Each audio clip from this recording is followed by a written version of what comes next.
remaja-remaja ini kesulitan untuk bisa meregulasi emosinya ya. Jadi itu adalah salah satu trigger yang membuat kenapa sih remaja atau bahkan mungkin sekarang anak-anak ya usia SD ya Mbak Sylvie ya. SD sekarang udah ada loh SD yang ngalamin self harm atau menyakiti diri itu. Betul sekali. Nah itu triggernya kalau di remaja nih. Kalau di dewasa biasanya triggernya apa sih Mbak melakukan self harm? Terkadang sebagai orang tua itu nggak sadar ternyata sebagai salah satu faktor pencetus permasalahan pada si anak. Karena kan dewasa notabene masih juga punya orang tua kan. Betul. Nah, kemudian mencari perhatian ya, bener. karena tidak didapatkan dari pasangan. Betul. Begitu juga di anak dan remaja ya Mbak Sylvie ya, karena tidak mendapatkannya dari orang tua. Jadi bentuk mencari perhatiannya adalah salah satunya dengan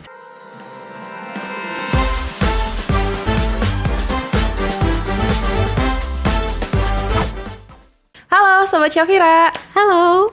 Nah, hari ini kita mau membahas hal-hal yang sangat krusial banget tentang kesehatan mental Benar banget. bareng psikolog-psikolog di Rumah Sakit Syafira. Perkenalkan, nama saya Sarah Aurelia Saragih, MPSI Psikolog. Saya psikolog klinis anak dan remaja. Saya Sylvia Dwi Puspita, MPSI Psikolog, adalah psikolog klinis dewasa di Rumah Sakit Syafira. Oke, nah Mbak Sylvie, hari ini kita bakal bahas tentang yang namanya self-harm. Iya. Menarik banget nih.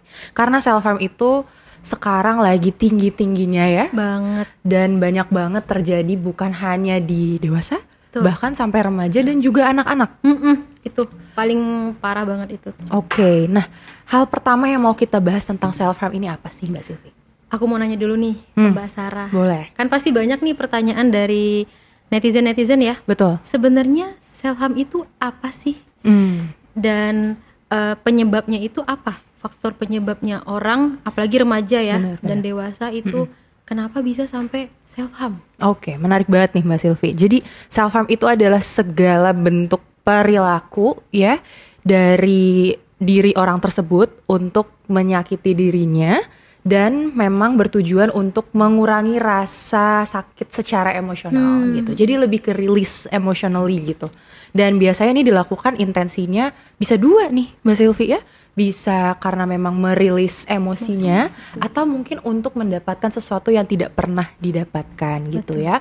Nah, triggernya apa aja? Nah, kalau di remaja nih Mbak Sylvie, triggernya yang satu pertama biasanya adalah kepercayaan diri yang rendah biasanya.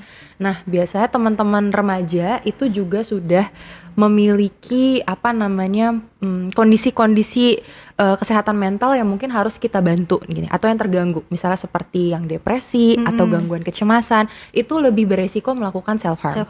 Nah, yang pertama tadi ya kepercayaan diri yang rendah. Lalu yang kedua faktor lingkungan, bisa jadi dari orang tua ya, nih ayah bunda nih, bisa jadi orang tua, bisa jadi juga dari teman-temannya, lingkungan, dan bisa jadi juga dari sosial media melihat. Karena ini trending banget ya Mbak Sylvie tentang self harm. Di tok-tok. Nah, betul. Kita tidak boleh menyebutkan. Di tok-tok. Iya, betul. Nah, terus selain itu, faktor yang ketiga adalah memang remaja-remaja ini kesulitan untuk bisa meregulasi emosinya ya. Jadi itu adalah salah satu trigger yang membuat kenapa sih remaja atau bahkan mungkin sekarang anak-anak ya usia SD ya Mbak Sylvie ya. SD sekarang udah ada loh SD yang ngalamin self harm atau menyakiti diri itu. Betul sekali. Nah itu triggernya kalau di remaja nih. Kalau di dewasa biasanya triggernya apa sih Mbak melakukan self harm? Biasanya kurang lebih sama ya. Yang paling penting memang terkadang pola asuh orang tua. Terkadang sebagai orang tua itu nggak sadar ternyata sebagai salah satu faktor pencetus permasalahan pada si anak. Karena kan dewasa notabene masih juga punya orang tua kan. Nah, kemudian salah satunya lagi yaitu pasangan. Pasangan, menarik nih. Permasalahan di dalam hubungan ya Mbak Sarah itu sering banget terjadi. Kenapa bisa sampai dewasa ini itu ngalamin self harm atau menyakiti dirinya seperti itu.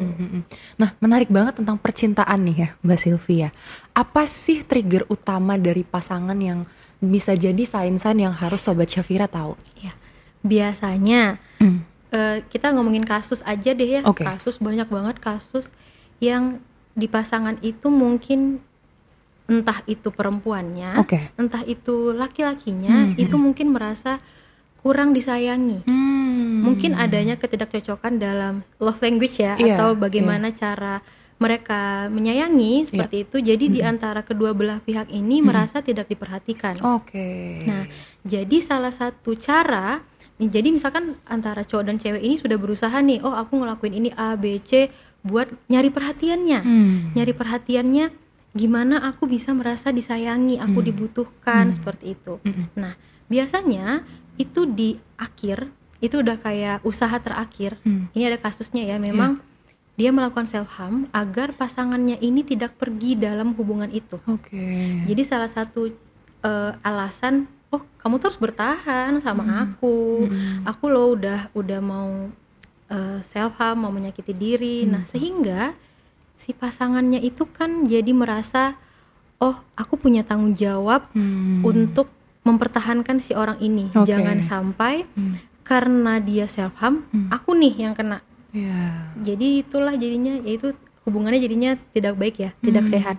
Itu termasuk dalam toxic relationship ya, Mbak Sarah. Menarik. Mungkin nanti kita nextnya bisa bahas toxic relationship ya, Mbak Sylvie. Ini banyak banget. Itu lebih banyak lagi ya. Toxic relationship. Betul.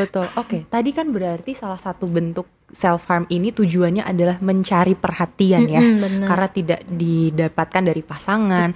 Begitu juga di anak dan remaja ya, Mbak Sylvia, karena tidak mendapatkannya dari orang tua. Jadi bentuk mencari perhatiannya adalah salah satunya dengan self harm. Karena memang self harm ini ada yang memang intensinya untuk suicide atau bunuh diri ya, Mbak Sylvia. Ada juga yang terbiasa untuk melakukan itu gitu. Jadi karena saking seringnya tadi mencari perhatian, jadi melakukan self harm itu bukan hanya sebagai ajang ya memang bunuh diri, bukan, tapi kayak ya udah pengen aja gitu. Berarti hanya karena terbiasa dengan melakukan itu terus-menerus ya, Mbak Sylvia. Nah, tadi sempat Mbak Sylvie sebutkan self harm itu mungkin dengan menyayat ya, atau kita ada istilahnya barcode. Betul. Ini bahasa sangat awamnya ya, maksudnya ngebarcode. Betul. Nah, ini Sobat Syafira harus tahu ya gitu, karena bisa jadi ini terjadi di lingkungan sekitar kita ya, Mbak Sylvie. Yang paling deket aja deh ya, kan temen, anak mungkin ya, atau saudara, tetangga, itu sangat sering. Nah, kira-kira ada bentuk self harm apa lagi sih, Mbak Sylvie? Menarik nih pertanyaannya, karena kan yang kita tahu yang paling yang paling sangat terkenal itu memang menyayat-nyayat ya. Orang bilang, oh kamu self harm nih. Self harm ya cuman menyayat gitu. Kembali lagi kita ke definisinya yang tadi Mbak Sarah katakan, kalau self harm itu adalah bentuk cara kita menyakiti diri. Bisa jadi dikarenakan memang kita pengen rilis emosi, ataupun ya memang pengen suicide ya gitu. Jadi bentuknya itu sebenarnya ada dua nih, Mbak Sarah. Ada dari fisik dan juga ada dari psikis. Nah, biasanya yang kalau fisik ini kita sadari, tapi kalau yang psikis kita nggak sadari nih, teman-teman. Jadi misalkan kalau fisik ya, yang tadi menyayat, kemudian membakar diri. Ada banget tuh yang kayak pakai korek terus diapain gitu di kulit. Terus pasti kita juga mencubit-cubit kulit sampai itu berdarah, luka. Nah, kemudian ada juga menggigit diri sendiri. Kemudian memukul, entah itu mukul kepala atau misalkan sekedar giniin dada dan itu kuat, itu sebenarnya salah satu self harm. Kemudian ada lagi mencoba meminum mungkin kayak baik kita nggak boleh sebut merek ya. Tidak di-endorse. Namanya ya baik. Pokoknya cairan yang berbahaya itu betul. Termasuk self harm. Itu kan fisik. Iya. Kita sadar melakukannya dan terlihat lukanya. Terlihat lukanya, terlihat bentukannya. Nah, yang fisik ini, yang psikis ini nih Mbak Sarah, yang mungkin teman-teman juga pernah ngalamin ya. Sobat Syafira pasti pernah ngalamin, tapi kita nggak sadar. Oh, ternyata ini tuh self harm ya. Ternyata ini tuh menyakiti diri ya gitu. Pertama, yang paling sering itu kita mengabaikan perasaan atau emosi stres yang kita alami. Mengabaikannya gimana? Misalkan kita udah ngerasa capek nih gitu. Aduh, kok rasanya capek ya? Kok lelah? Tapi kita tuh kayak ya udah deh, aku nggak apa-apa. Ini biasa aja kok, mengabaikan.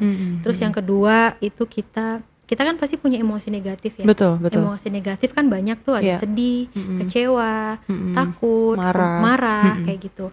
Nah, si emosi ini jarang sekali kita ekspresikan, malah justru tidak diekspresikan. Jadi kita lebih mendem, ditekan ya, ditekan. Nah, itu salah satu bentuk menyakiti diri loh sebenarnya. Karena apa? Semakin kita menekan emosi kita, itu kan akan lama-kelamaan jadi bom waktu ya. Betul. Pasti akan ada capeknya. Betul. Dan ujung-ujungnya nanti yang kita keluarkan perilakunya adalah negatif. Seperti itu. Yeah. Kemudian yang ketiga, itu yang secara psikis ya. Kita itu terkadang terlalu memikirkan hal-hal di luar kendali kita.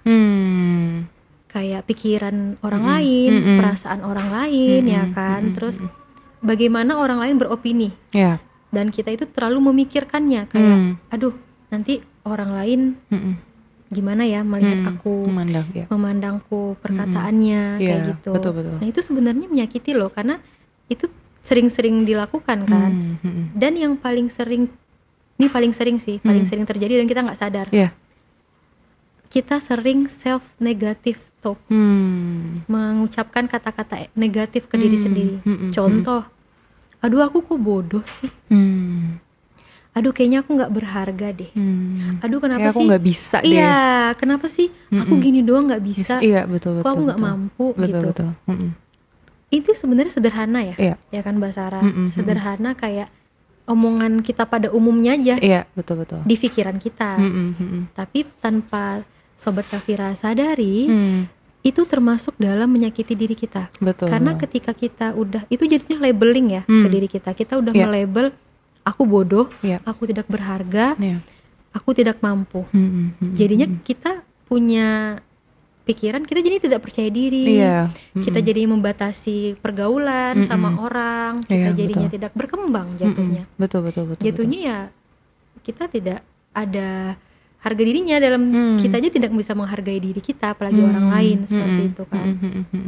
Kemudian ada juga yang ini simple juga, kita mengabaikan nutrisi, olahraga dan juga pola tidur, begadang, betul, ya enggak. Betul. Kalau misalkan anak-anak kosan kan pasti ngomong nih, biasa Mbak bikin tugas mah gitu kan. Betul. Telat makan Mbak, banyak tugas gitu. Padahal itu sebenarnya salah satu bentuk nyakitin diri. Kenapa kita harus telat makan? Padahal kita ada waktu loh. Makan itu cuma 5 menit, 10 menit loh. Tidak akan menunda, kamu tidak makan tidak akan menunda kelulusanmu. Betul. Ya kan? Betul. Nah, kemudian apalagi ya? Sering fokus kepada pencapaian orang lain.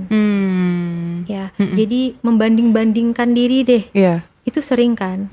Karena tadi balik lagi faktornya mungkin dari sisi orang tua, pola asuh yang selalu membanding-bandingkan anaknya, menuntut anaknya, para bunda di sini sering menuntut. Nah, itu jadinya membuat dia menuntut dirinya, sehingga dirinya pun jadinya merasa tertuntut. Oh, pencapaian orang kok udah segini, aku kok masih gini-gini aja. Betul. Dan itu kan nggak sehat, dan itu termasuk menyakiti diri.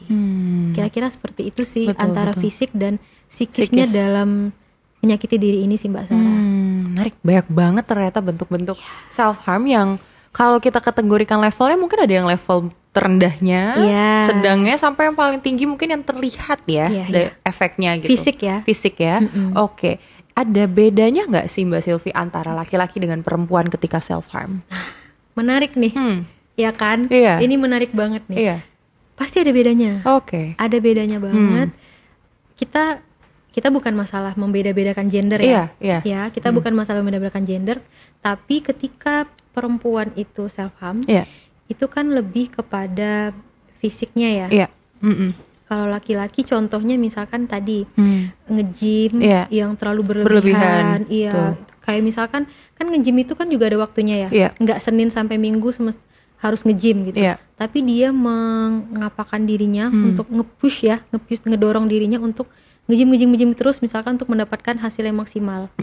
Padahal sebenarnya dalam nge-gym pun ada batasnya. Betul. Nah, kalau perempuan itu biasanya sih memang ini makan tadi. Telat makan. Iya. Sekarang banyak yang ngalamin asam lambung ya Mbak Sarah. GERD. Aduh aku asam lambung. Betul. Dikit-dikit asam lambung itu kayaknya UGD penuh tuh sama asam lambung. Iya betul. Makan makanan pedes. Makan makanan pedes karena memang notabene-nya kan kita makan ya. Iya. Perempuan suka makan. Betul. Terus jadinya makan yang pedes biar ngerasa emosiku hilang nih ketika makan. Padahal kan itu sebenarnya merusak lambung kayak gitu. Oke. Berarti beda ya antara laki-laki dan perempuan ya.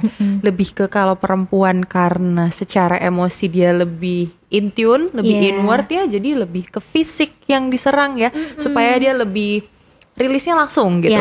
Tapi kalau terlihat ya. Tapi kalau laki-laki ini dia lebih eksternal, lebih keluar. Jadi bentuknya tadi nge-gym, berlebihan ya. Dan tidak sedikit juga prevalensi laki-laki dan perempuan dalam kesehatan mental yang gangguan seperti depresi juga sama banyaknya ya. Gitu ya Mbak Sylvie ya. Betul. Dan depresi ini salah satu perilakunya ya self-harm. Betul, menyakiti diri tadi. Oke. Kan tadi kita udah bahas nih apa itu self harm gitu ya. Betul. Apa faktor-faktornya, triggernya apa, kemudian bentuk-bentuknya. Kita fokus ke apa yang harus dilakukan, bisa dilakukan nih. Betul. Kepada bunda-bunda dan ayah nih mungkin ya, yang anak-anaknya mungkin pernah melihat ya, kok di tangannya mungkin ada luka.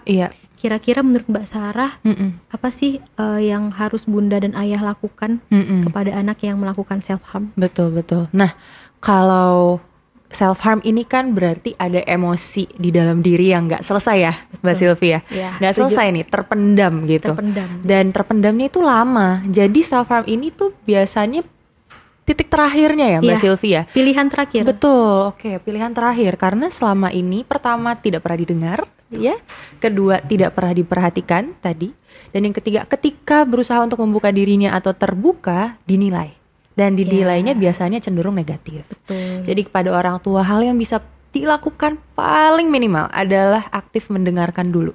Memvalidasi ya. Memvalidasi emosi yang dirasakan anak ya Mbak. Betul, setuju banget Mbak Sylvie. Kenapa? Karena sebenarnya anak itu hanya ingin didengar ayah bunda. Dia hanya butuh 10-15 menit dari waktu kita untuk didengarkan apa sih yang membuat dia tidak nyaman. Betul. Apa sih yang membuat dia tidak pede dengan dirinya. Benar. Apa sih yang membuat dia gak suka sama teman-temannya yang sekarang. Hanya ingin didengar. Kalau solusi, biarkan anak kita mencari sendiri solusinya. Jadi kalau seperti planet ya, orang tua itu ketika masuk ke usia remaja itu seperti bulan. Jadi ya mengiringi aja gitu, ada di sampingnya gitu. Beda kalau misalnya waktu kecil ya lebih ke seperti mataharinya anak ya. Jadi lebih directed, lebih ya menyinari, terus lebih ke semuanya serba keputusan dari orang tua. Tapi ketika remaja udah berubah ya bunda, udah beda gitu. Jadi kita mendampingi. Yang pertama ya pasti mendengarkan aktif ya. Itu. Lalu yang kedua, kalau memang anak kita sering melakukannya, self harm ini memang lebih baik ketika kita konfront ya Mbak Sylvie ya. Betul. Kita cegah sebelum anak itu melakukan. Gitu. Jadi memang dijauhi benda-benda yang tajam ya. Tumpul juga terkadang. Penggaris, betul. Pensil. Iya, betul. Pulpen, kayak gitu-gitu tuh. Betul. Sering. Betul. Dan salah satu bentuk self harm lain kan tadi dengan meminum cairan ya. Kalau sekarang juga ada yang meminum obat berlebihan ya, seperti paracetamol. Mungkin itu bisa dijauhkan juga ya dari remaja kita. Ketika itu ingat kata kuncinya adalah berlebihan ya, ayah bunda. Begitu yang bisa dilakukan orang tua gitu. Dan saya percaya orang tua itu adalah tempat amannya anak ya, tempat nyamannya anak. Seharusnya gitu. Jadi ayah bunda mengusahakan itu supaya kondisi rumah itu hangat. Kalau dari perspektif teman-teman yang dewasa gitu ya Mbak Sylvie, apa sih yang bisa dilakukan gitu untuk teman-teman kita yang mungkin melakukan self harm gitu, atau mungkin kolega kerja kita? Sebenarnya kurang lebih sama ya. Yang pertama adalah misalkan dia sudah melakukan nih, dan dia misalkan bisa jadi langsung confess dong ke kita, oh aku self harm nih, aku ngelakuin ini. Kan banyak ya zaman sekarang yang kirim foto ke temennya gitu. Entah dalam posisi mereka itu sedang tadi mencari perhatian dari orang lain, atau memang sudah hopeless, sudah merasa putus asa dengan hidupnya. Nah, di situ kita bisa sebagai teman itu ngelihat. Ini mungkin pertama kali yang kita ngalamin. Itu kita tetap tenang dulu. Kita jangan panik. Kita validasi juga perasaannya. Kita datengin tuh dia, kenapa, ada masalah apa. Kemudian sama yang remaja, kita dengerin aja apa yang dia inginkan, apa yang dia harapkan, tanpa kita memberikan judgement, memberikan sebuah interupsi. Betul. Nggak usah kayak kamu sih, kan aku udah ngebilangin gitu, jangan kayak gitu ya.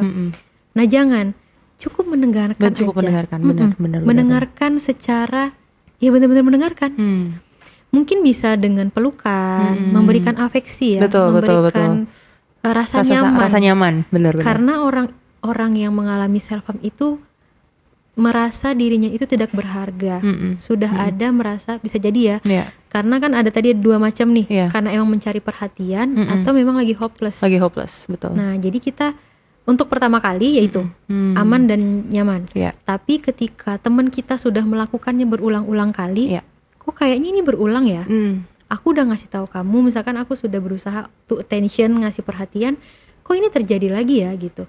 Nah, mungkin Sobat Syafira di sini, teman-teman di sini bisa langsung membantu ya, mendorong untuk ayo kita pergi ke profesional kayak gitu. Betul. Entah itu ke psikolog atau misalkan ke psikiater gitu ya Mbak Sarah. Setuju. Karena apa? Karena kita sebagai teman kadang tahu ada batasannya. Betul. Terkadang mereka ngerasa ada hadirnya kita pun tidak cukup. Betul. Karena sebagai teman juga bingung dong, aku harus ngomong apa ya gitu.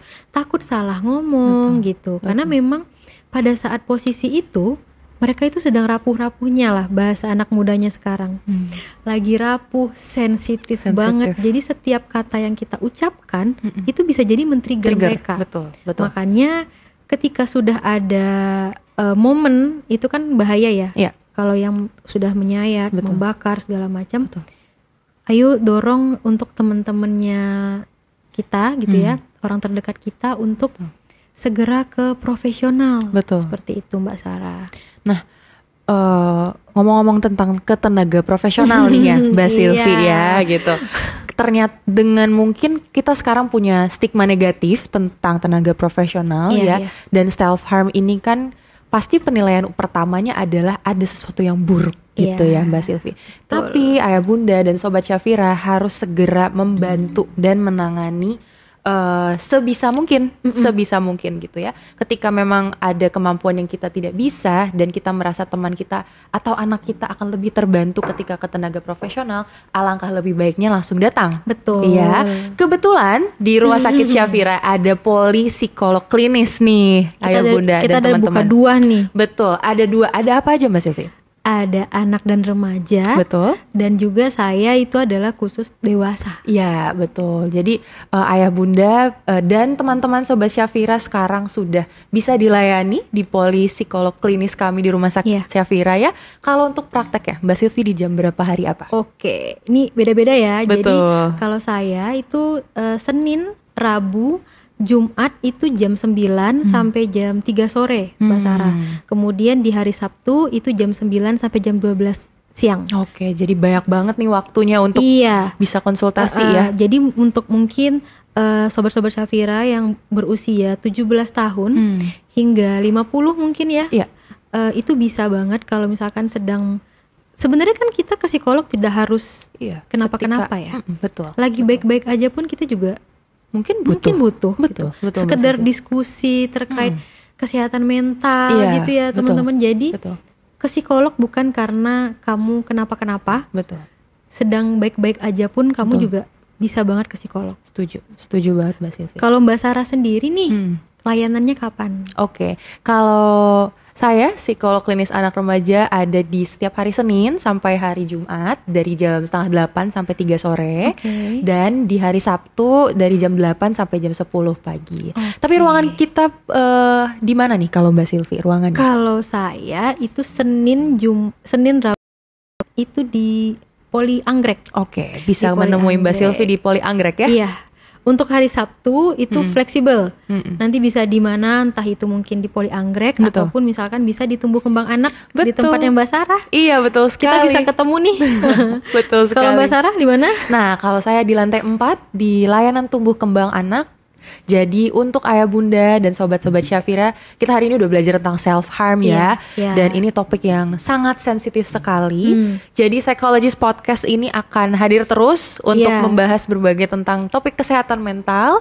Terima kasih sobat Syafira, terima kasih banyak Mbak Silvi. Mungkin bisa di komen ya. Boleh. Mau bahas apa lagi nih yang menarik kira-kira yang pengen banget sobat Syafira tahu terkait kesehatan mental, baik itu anak, remaja maupun dewasa. Setuju banget. Kita akan ngobrol-ngobrol bareng lagi. Oke, berhubung ini bulan Mei, jadi kami berdua ingin mengucapkan Selamat Bulan Kesehatan Mental. Terima kasih sobat Syafira, sampai jumpa di podcast selanjutnya. Terima kasih.